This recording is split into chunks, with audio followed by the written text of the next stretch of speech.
The truth is that the circumstances of 1971 are not the circumstances of 2025. We just wanted to teach the terrorists a lesson.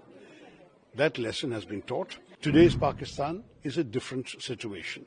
Their equipment, their military equipment, the damage they can do, everything is different. If Pakistan did not escalate, we would not have escalated. Pakistan did, we also did. The whole idea of this book launch is to celebrate the Constitution as a living document, an evolving document. A document that is relevant to the lives of every Indian, but it takes different shape at different times. We've had 106 amendments since it was first passed. There have been a number of judgments of the Supreme Court that have changed the way it applies. There have been serious issues, disputes, cases going on.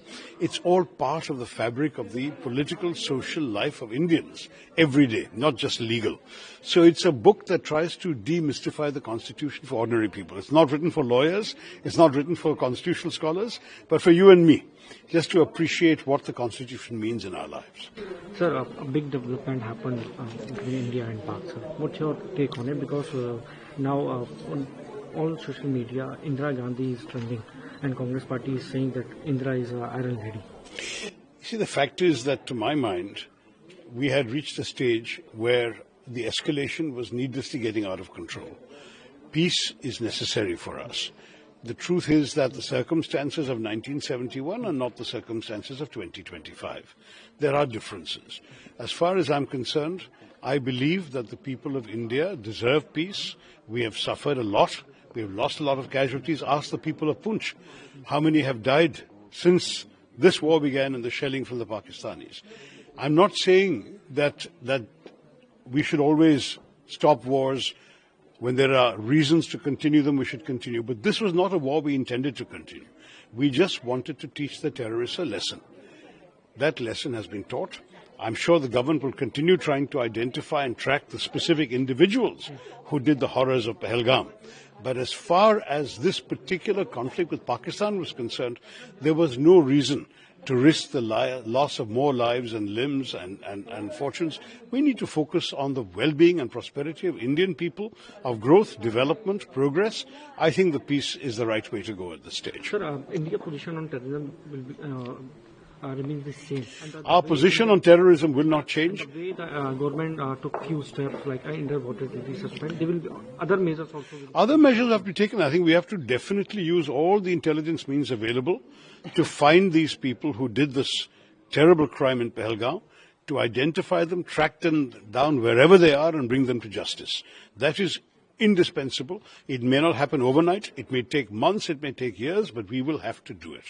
No one should be allowed to get away with killing innocent Indian civilians. But that doesn't mean we should put the entire nation at risk in a prolonged war.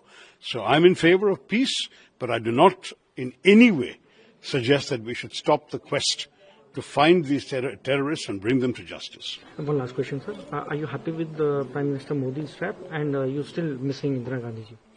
Look, I think 1971 was a great achievement of our history. I'm proud of it as an Indian. Indira Gandhi ji rewrote the map of the subcontinent, but the circumstances were different. Today's Pakistan is a different situation. Their equipment, their military equipment, the damage they can do, everything is different. And the circumstances of Bangladesh, we were fighting a moral cause to actually bring people to freedom and liberation. That was a completely different story. This is a different story. We would have ended up with a much longer, protracted conflict with a lot of loss of life on both sides, a lot of damage, a lot of expense. Is this the biggest priority for India today? No, it's not. We wanted to teach those who had sent these terrorists across that there is a price to be paid.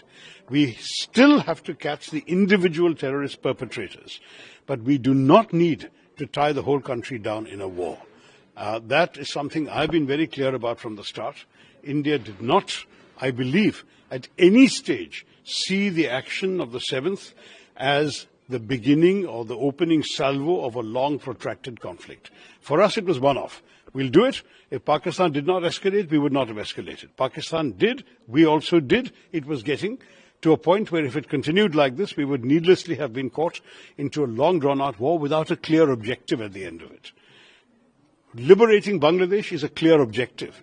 Just keeping on firing shells at Pakistan is not a clear objective. You see the difference.